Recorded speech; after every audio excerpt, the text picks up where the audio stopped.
Avez-vous entendu qu'une future icône d'Hollywood, George Clooney, s'est vue refusée par une équipe professionnelle de baseball? Bienvenue sur The Versed. Maître de la musique, je suis Dick Carlson. Avant de commencer, un petit défi pour vous. Quelle série télé à succès a fait passer George Clooney d'acteur en difficulté à star reconnu du jour au lendemain? Essayez aussi celle-ci. Quel thriller à venir en 2025 réunit George Clooney et Brad Pitt à l'écran pour la première fois depuis des années? Laissez vos suppositions en commentaire et restez attentifs. Je dévoilerai les réponses au fil de la vidéo. Voyons comment un garçon d'une ferme de tabac du Kentucky a bâti l'une des carrières les plus marquantes d'Hollywood, tout en achetant une villa à 100 millions. Mais pour vraiment comprendre l'homme derrière le charme, il faut remonter dans le temps, car la jeunesse de George est pleine de tournants qui ont façonné tout ce qui a suivi. George Timothy Clooney est né le 6 mai 1961 à Lexington, Kentucky. Son père, Nick Clooney, était présentateur télé et sa mère, Nina Bruce, ancienne reine de beauté, est devenue conseillère municipale. Dès le début, George a été entouré de personnes à l'aise devant les caméras, mais sa vie était loin d'Hollywood. George a grandi à Augusta, Kentucky, une petite ville de plus de 1000 habitants. Sa famille vivait dans une ferme de tabac, menant une vie simple et réaliste. À 13 ans, George coupait du tabac dans les champs pour 3,30 $ de l'heure. C'était un travail dur et éprouvant, et ses premières années lui ont appris la valeur de l'argent et l'importance de l'effort. Adolescent, George a eu une paralysie de Bell, paralysie faciale temporaire qui a figé un côté de son visage. Cela a duré 9 mois et, même guéri, a laissé une marque profonde sur lui. George a dit plus tard que cela lui avait appris à rire de lui-même et à ne rien prendre pour acquis. Ce mélange d'adversité et d'humilité a discrètement fondé la résilience qu'il a montrée par la suite, sur le plateau comme derrière la caméra. Enfant, George rêvait d'être athlète pro. En 1977, à 16 ans, il a passé un essai avec les Cincinnati Reds. Non retenu dans l'équipe, ce fut un tournant. Le sport échouant, il a envisagé d'autres options. Il a brièvement étudié le journalisme à l'université, comme son père, mais a arrêté. En 1982, George a osé partir en autostop à Los Angeles avec très peu d'argent. Il a logé chez son cousin, l'acteur Miguel Ferrer, dormant fréquemment par terre un moment. La vie à Los Angeles était dure, il acceptait tous les rôles possibles. Il s'agissait de petits rôles dans des séries telles que The Facts of Life, Roseanne et le film Kitsch, Le retour des tomates tueuses. Il n'était pas encore une star et devait gérer des changements personnels. En 1989, il a épousé l'actrice Talia Balsam à Las Vegas, puis ils se sont installés à Los Angeles. Alors que George luttait pour de meilleurs rôles, le mariage s'est tendu et ils ont divorcé en 1993, peu avant sa percée. Plus tard, Clooney avouera ne pas être prêt pour cet engagement. Cette expérience l'a marqué et il a longtemps affirmé publiquement ne jamais vouloir se remarier. En 1994, tout a changé. George a obtenu le rôle du Dr Douglas dans la série médicale Urgence sur National Broadcasting Company, ce qui l'a propulsé de comédien en difficulté à star du jour au lendemain. Son interprétation lui a valu plusieurs nominations aux Emmy Awards et sa première vraie plateforme. Grâce au succès de Urgence, George s'est orienté vers le cinéma, refusant d'être seulement vu comme un médecin de télévision. Il a osé des rôles audacieux comme dans Une nuit en enfer, 1996, où il jouait un braqueur violent dans un thriller de vampires.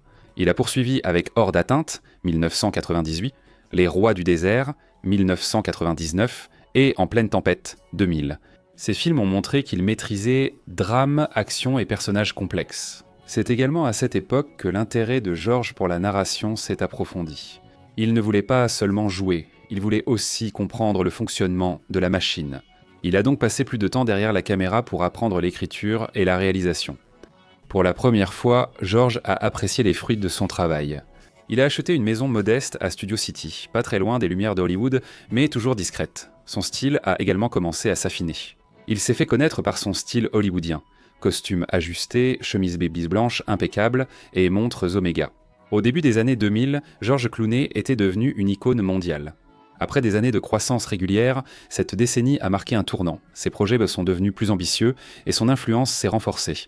Tout a débuté avec Ocean's 11 en 2001. Entouré d'une prestigieuse distribution, George a porté le film avec naturel. Ce succès a eu 2 suites. L'année suivante, il a acheté la Villa Oleandra, un manoir historique de 25 pièces au bord du lac de Côme, en Italie, pour environ 10 millions Aujourd'hui, elle vaut plus de 100 millions et reste l'un de ses biens les plus emblématiques. Puis, en 2005, il a pris un tournant audacieux avec Syriana, un thriller politique qui l'a poussé à ses limites physiques et émotionnelles. Il a pris du poids, porté une barbe et livré une performance qui lui a valu l'Oscar du meilleur second rôle en 2006. La même année, il a réalisé et coécrit Good Night and Good Luck, un drame en noir et blanc sur le journalisme et la liberté d'expression. Le film a reçu 6 nominations aux Oscars. Michael Clayton est sorti en 2007, renforçant encore ses éloges critiques. George se forgeait désormais une réputation d'intégrité, d'intelligence et de bon goût, en coulisses.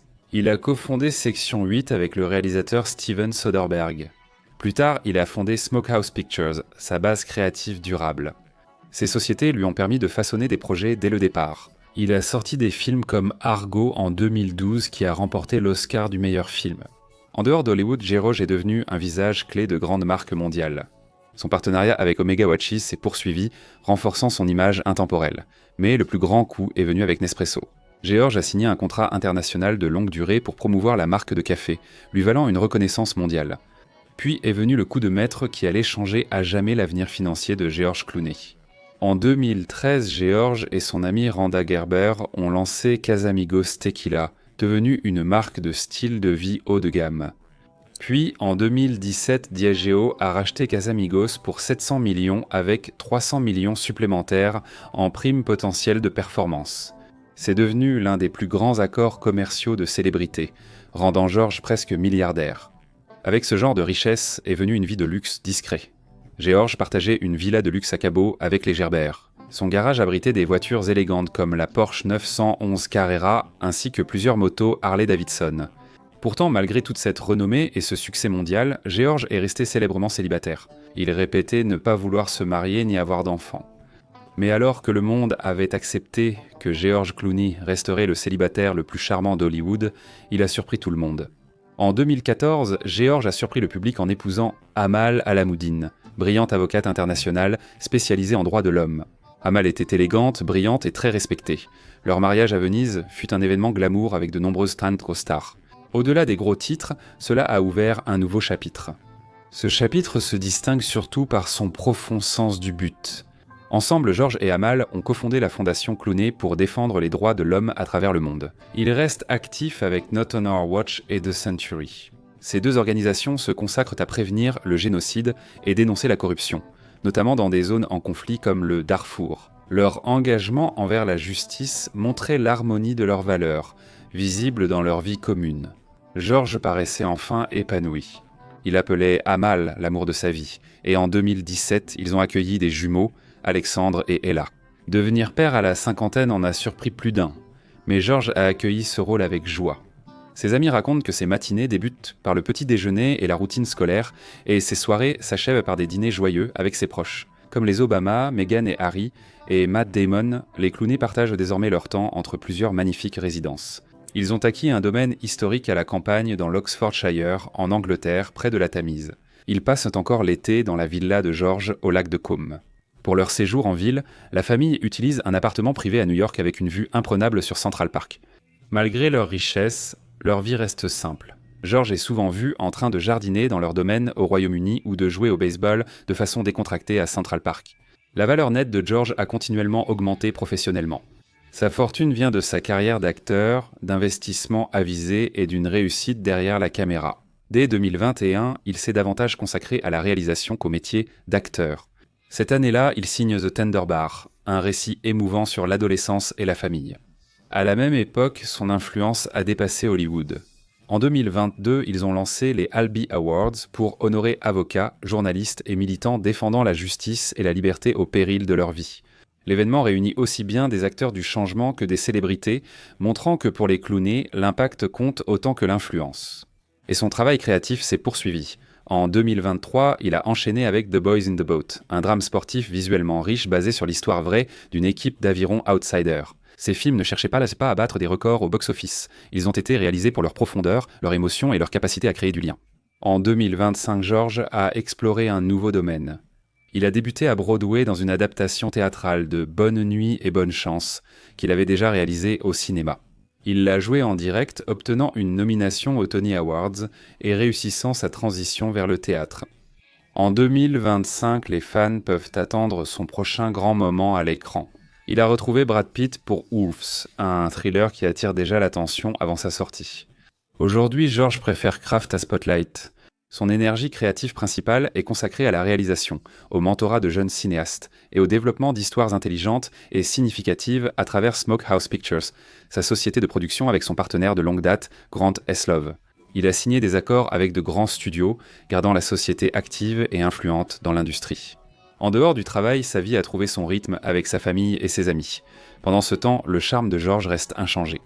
Toujours reconnu pour ses costumes, sa voix posée et son humour, il allie désormais ses traits à la sagesse de l'expérience. Financièrement, son succès grandit. Des années après la vente de Casamigos Tequila, George perçoit encore des revenus via primes et actions. Ces revenus viennent aussi des droits cinématographiques, des contrats publicitaires et des royalties de ses anciens projets. En 2025, sa fortune est estimée à plus de 500 millions. Il mène une vie élitiste, mais discrète et déterminée. Aujourd'hui, George Clooney est en paix, maître de son art, homme de famille et figure influente à Hollywood. Bâtisseur de légendes, il a redéfini la célébrité à sa manière et ses films ont créé des empires. Son histoire évoque la force de la réinvention, le courage d'aimer et la grâce discrète d'un homme ayant transformé sa renommée mondiale en objectif durable. Qu'est-ce qui t'a le plus surpris dans la carrière de George Clooney ?